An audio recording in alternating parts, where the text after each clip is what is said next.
So Donald Trump invited Pak Army Chief Asim Munir for lunch, and this has come after a very generous compliment was extended to him by the Pak Army Chief, who has in fact elevated himself to the position of Air Chief Marshal.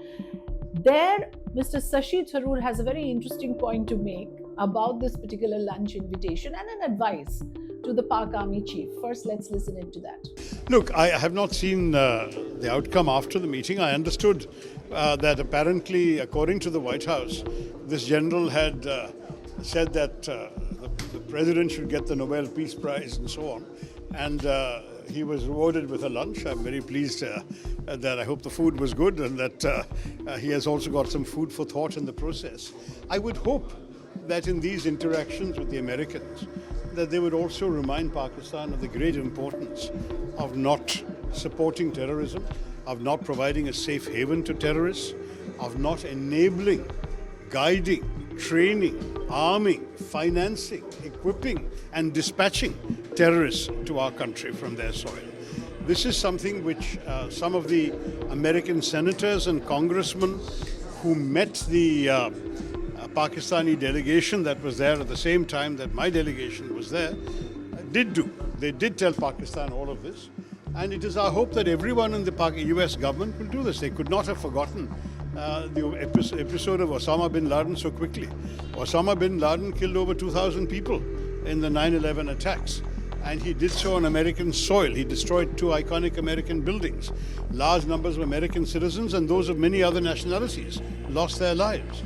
So in those circumstances, Pakistan's culpability in hiding this man until he was finally found in an army, in a safe house near an army camp in a cantonment city, that is something that could not be that easily forgotten and forgiven by the Americans. So I hope that while the general was being wined and dined or lunched and munched, I don't know, at the same time that he would have got these firm messages, because that would also be in America's interest.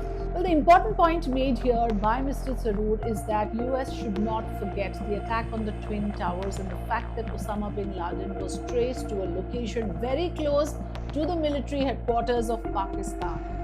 So that is a stark reminder that Shashi Tharoor has put out, and also the equivalence that US tends to do of India and Pakistan, once again, that is being called out as something which is inaccurate and inappropriate.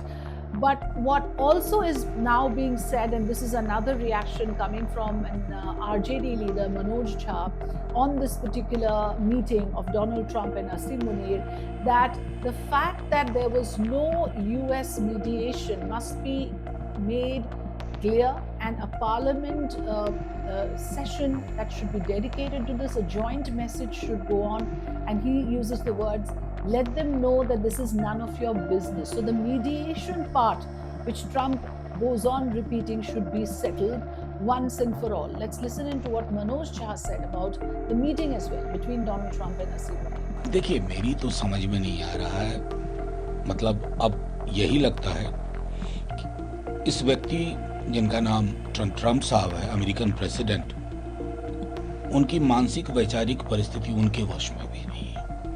न जाने क्या सोच के बोलते हैं। हालांकि अगर वो कहते हैं आई लव पाकिस्तान, तो वो आई लव तो किसी चीज के लिए कह सकते हैं।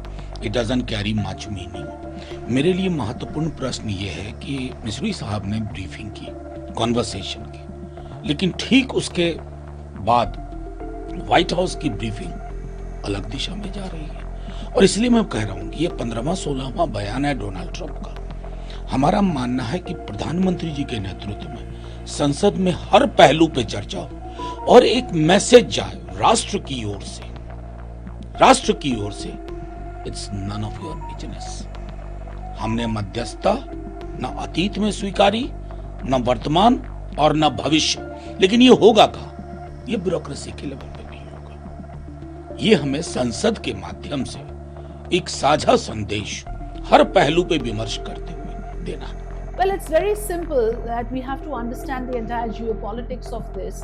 Pakistan is important for United States for a number of reasons now because of this new war front that has opened between Israel and Iran.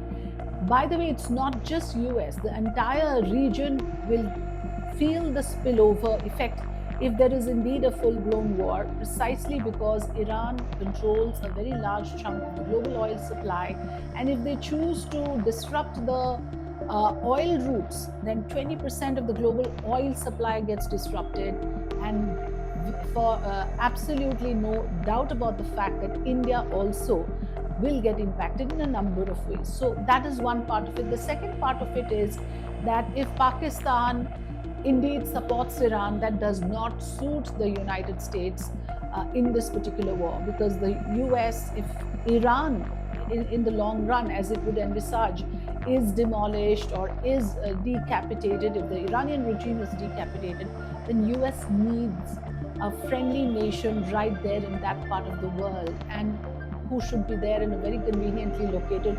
It is Pakistan. So for all those reasons, it is not completely, I would say, unimaginable that US would want to mollycoddle the Pak army chief. And this I'm saying from the perspective of Iran-Israel war. Is there a price to pay for US for, not sending out a stern message to Pakistan? Sure. And that is what Shashi Tharoor made absolutely clear when he spoke to the media about this meeting.